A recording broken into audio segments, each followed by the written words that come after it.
High, आज चाहिँ म बोलेर भिडियो बनाउँछु। झ्याउ लाग्यो क्या त्यो गीतमा लिपसिङ गरेर गर्न। आज चाहिँ म आफ्नै आवाजमा गीत बनाउँछु। मैले चाहिँ किन काम गरेको सेयर गर्नलाई क्या मैले जस्तो एउटा तालिम लिइरहेको छु त्यसको विषयमा सेयर गरेको, आफूले सिकेको कुरा देखाउन चाहेको के सिकेको कुरा देखाउन चाहेको। मोबाइल राख्ने ठाउँ चाहिँ भएन है। मैले चाहिँ ब्याग बनाउने तालिम लिइरहेको छु कि हामी गोदावरी नगरपालिका 7 मा मैले कतिसम्म बनाएँ म तपाईँहरूलाई देखाउँछु है। मैले बनाएको फिनिसिङ। फर्स्ट अफ अल त मलाई सुईमा धागो हाल्न पनि आउँथेन। मैले चाहिँ यतिसम्म चाहिँ मैले बनाएँ। मैले म्याडमले सिकाएर आफ्नै उहाँको अनुभवमा मैले यस्तो बनाएको।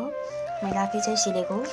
यसलाई चाहिँ फर्स्ट हामीले यो भागलाई कटिङ गरेर सिलायौँ, अनि त्यसपछि यो भागलाई, अनि यसमा यो जोइनिङ भयो, अनि फेरि यो हामीले चैन हालेर बनायौँ। अनि धेरै लाग्दो रहेछ यसमा कटिङहरू यताउता। यो चाहिँ पानी जाली भयो, अनि यो चाहिँ ह्यान्डल भन्दो रहेछ नि यसलाई। यो चाहिँ यस्तो ह्यान्डल भन्छन्। अनि यसमा फेरि यो चैन फेरि अलग्गै पर्दो रहेछ। अनि यो पार्टहरू अलग पार्टहरू भन्दो रहेछ। यसलाई चाहिँ फेरि जाली भन्छन्। अस्तर यो यसलाई चाहिँ अस्तर भन्छन्। नजानेको मिस्टेक पनि हुनसक्छ, भर्खर सिक्दैछौँ। अनि यसमा चाहिँ धेरै हुन्छ।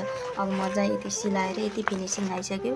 भोलि चाहिँ यसको यो यतापट्टिको यो सोल्जरहरू अनि यता बनाउनु छ, अनि फिताहरू अनि यसको टुक्राहरू चाहिँ म देखाउँछु।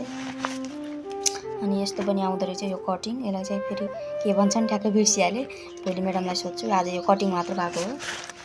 अनि यसमा फेरि यो तनाहरू पनि छ। अनि यो चाहिँ सोल्जर, यो यताको यो पछाडि बोक्ने तनाको भाग हो। यो चाहिँ तनाको सोल्जर भन्छन् यसलाई। अब हामी सर्टकट भाषामा तना भन्थ्यौँ। अब अहिले तालिमले गर्दा थाहा भयो यसलाई के भन्छन् उसलाई के भन्छन् भनेर। यो चाहिँ 16 इन्चीको हो, अनि एउटा चाहिँ 7 इन्चीको छ। यो दुईटा चाहिँ 16 को। ठ्याक्कै तनाको भागमा, तनाको जस्ट तनामा यसमै आउँछ। यसमा जोड आउँछ। यसमा जोड आएर अनि यो टुक्रा पनि यसैमा आउँछ। यसमा आउँछ यो जोड। यिनी तीनटाले बन्छ, तना बन्छ यिनी, यो सबै मिक्स गरेर। अनि यसको तनाको चाहिँ म भोलि देखाउँछु।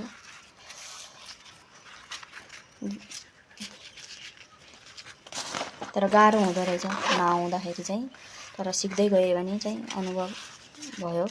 अब हामी त पहिला यस्तो हुन्थ्यो कच्चा यस्तो ब्यागहरू बजारबाट किनेर ल्यायो भने बिग्रियो भने यसरी फाल्थ्यौँ। चैन हाल्न पनि आउँथेन।